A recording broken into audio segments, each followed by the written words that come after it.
In this lesson, we're going to find or learn how to find the greatest common factor.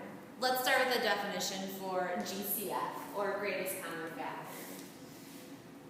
The GCF is the greatest whole number that is a factor of both two or more non-zero whole numbers. The greatest whole number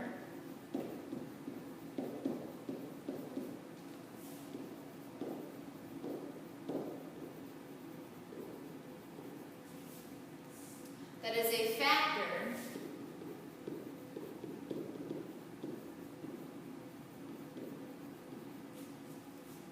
of two or more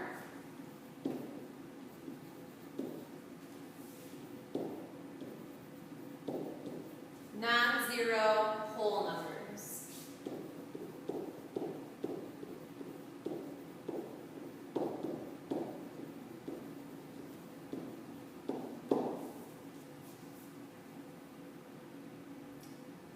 Okay, we're going to learn two different methods how to find the greatest common factor. The first method you've probably done before, and that's using a list. Okay, so let's say they want us to find the greatest common factor between 6, 12, and 24.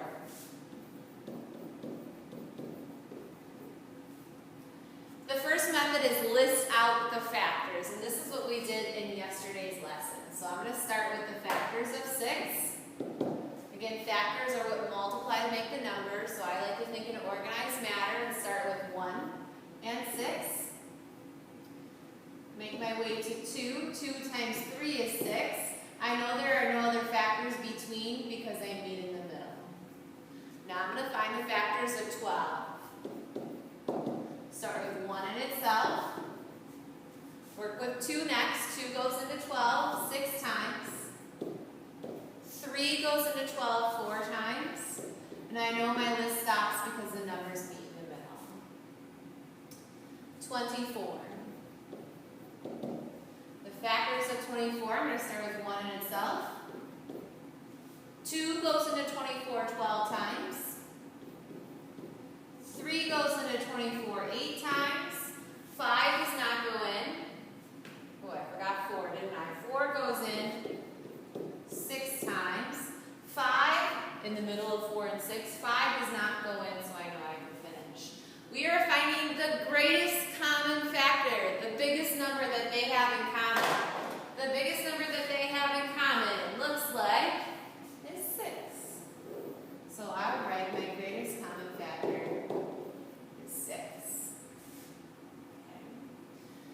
We are going to use prime factorization as our second method. So I'm going to use these same 3 numbers, but use the prime factorization method.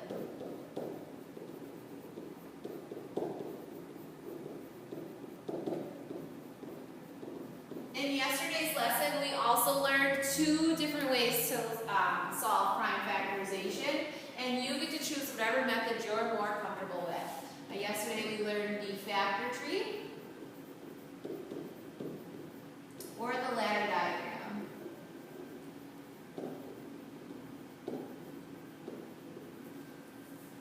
Either way, you're going to get prime factorization. So I prefer the factor tree, that's what I'm going to use. We're doing the same 3 numbers, 6, 12, and 24. Your first step is to find the prime factorization of each number. So 6 prime numbers are 2 times 3. I know I can stop my limb when I have a prime number at the bottom. I'm going to circle it and stop it. 12 has different factors, so I can use 2 and 6 or 3 and 4. Either way, you're going to get the same answer. Remember, when you have a prime number, you stop that limb. 24, again, a lot of factors, 2 and 12, 3 and 8, 4 and 6, whatever you prefer.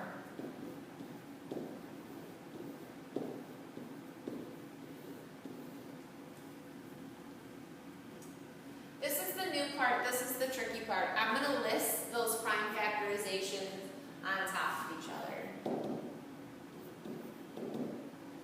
But this list has to be organized the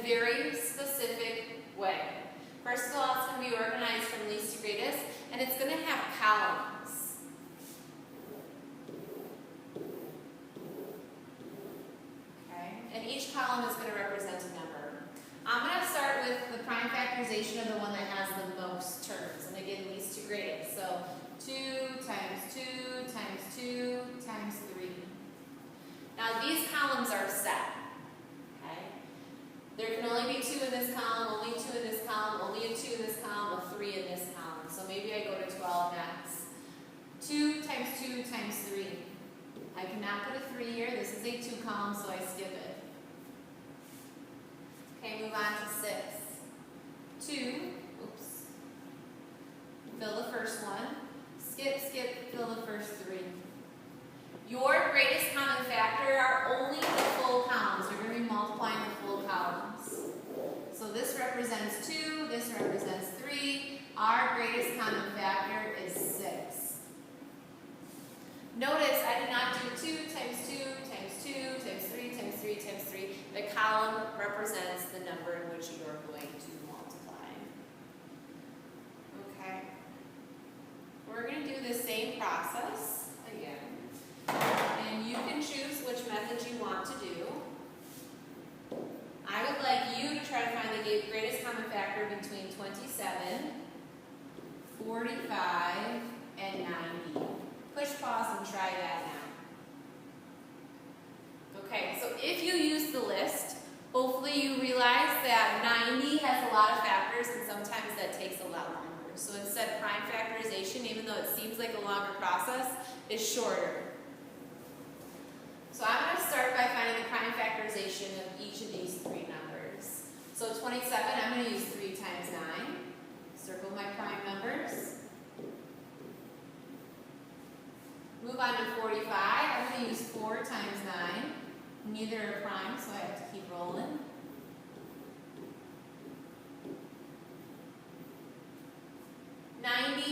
Again, there are multiple factors that you could use. Because it ends with a 0, I'm going to divide it by 10. I'm going to use 9 and 10. Neither are prime, so both sides have to keep going.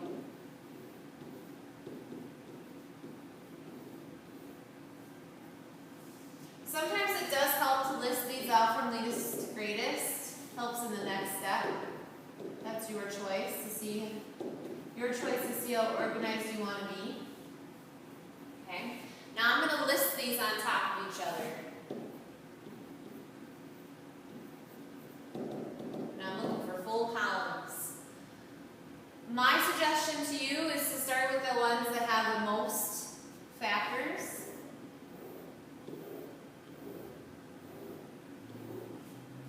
So maybe I'm going to start with this 90, start at the bottom. I see that I have 2. I'm going to skip 1 because it says 2 factors. 3 times 3. I'm going to skip 1 because I see that there are 3 3s here.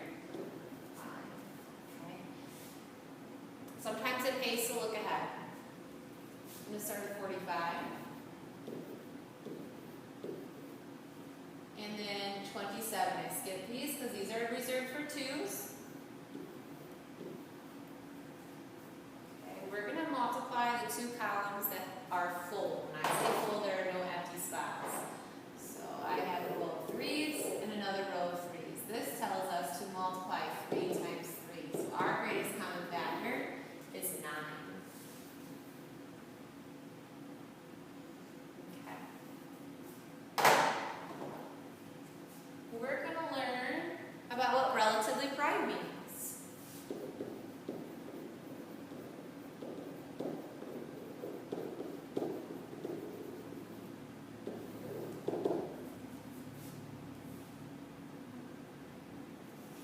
Relatively prime. 2 or more non-zero whole numbers whose greatest common factor is 1. 2 or more non-zero whole numbers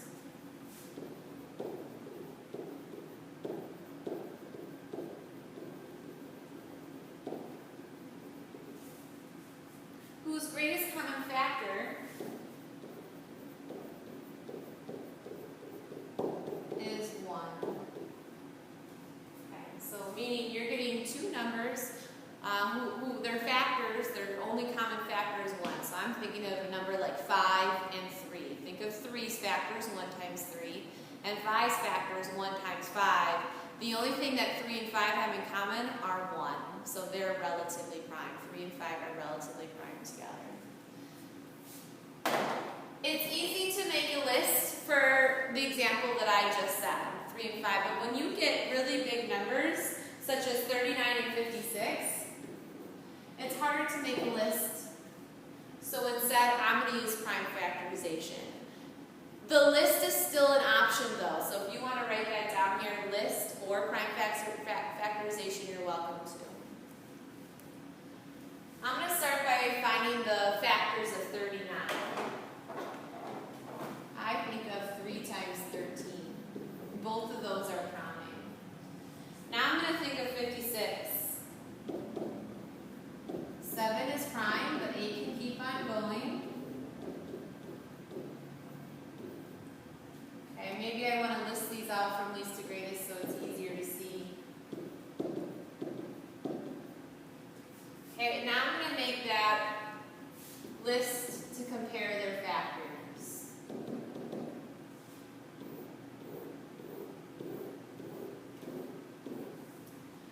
I'm going to start with the one that has the most factors. I need a row of 2, I should say a column of 2, another column of 2.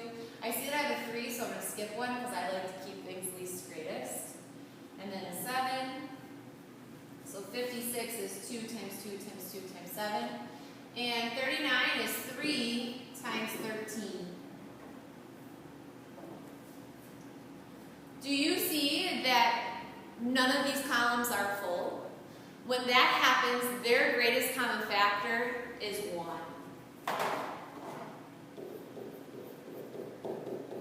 They have nothing else in common. So we would say that they're relatively prime.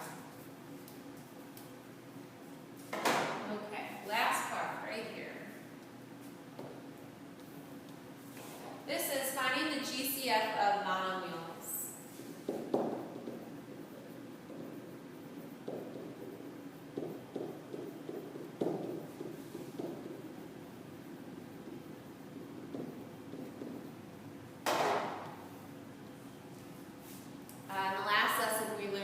Monomials or monomials are made up of numbers, variables, or a combination of numbers and variables, and they can also have exponents. So let's say they ask us to find the greatest common factor between 7xy cubed and 28xy squared. Okay, keep in mind we're trying to find things that they have in common. You can still use the list to work with the 7 and the 28, or you can use prime factorization, your choice. I'm going to use prime factorization. Okay. Yesterday we learned with prime factorization that you take the coefficient out front and use the factor tree or the ladder diagram. This is something new though. Yesterday we didn't see when they gave us the coefficient of a prime number. When this happens, you don't have to make a tree. This is just prime. I'm going to circle it. It's ended. 28, I'm going to use 2 times 14 and 2 times 7. We can still make a list even though this was already prime. So what I'm going to do in my list is I'm going to expand this into 7 times x times y times y times y, just like yesterday. The cube tells me that there are 3 y's. I'm going to go from least to greatest over here and expand this.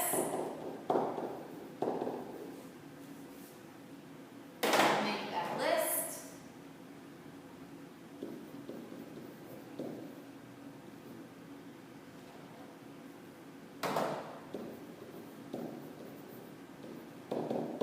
Make my categories.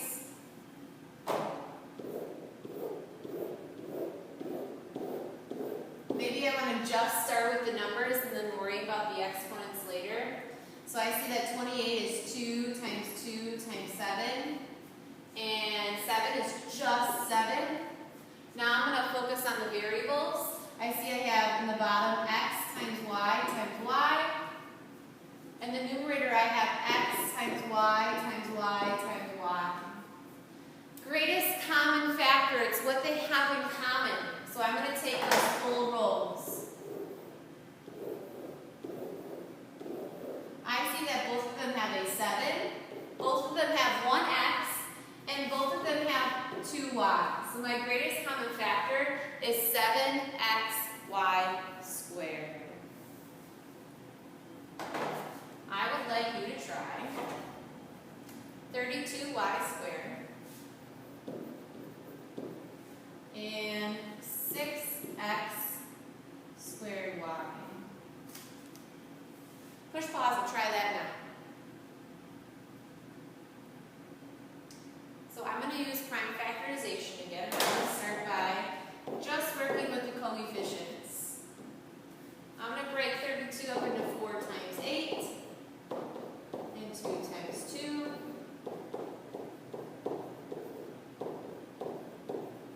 It's going to help me to expand this. I see I have 1, 2, 3, 4, 5 2s.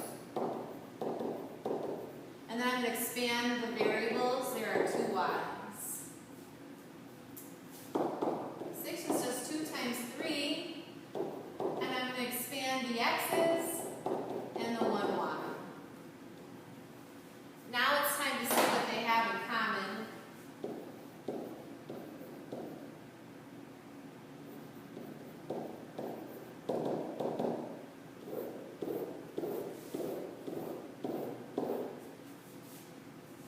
This time I'm going to start with this one because look at how many 2's there are. And then I'm going to work with the coefficient of the other term. Remember, the columns can only be in common, so I can't put a 3 here because this column is for the 2's. Okay? I'm going to go back up to, actually I'm going to go and work with the bottom one still. I see I have x times y. Back up to the top one, I have y times y. Your greatest common factor is what they have in common, so I'm only taking the full rows. The only thing that these two terms have in common are 2 y.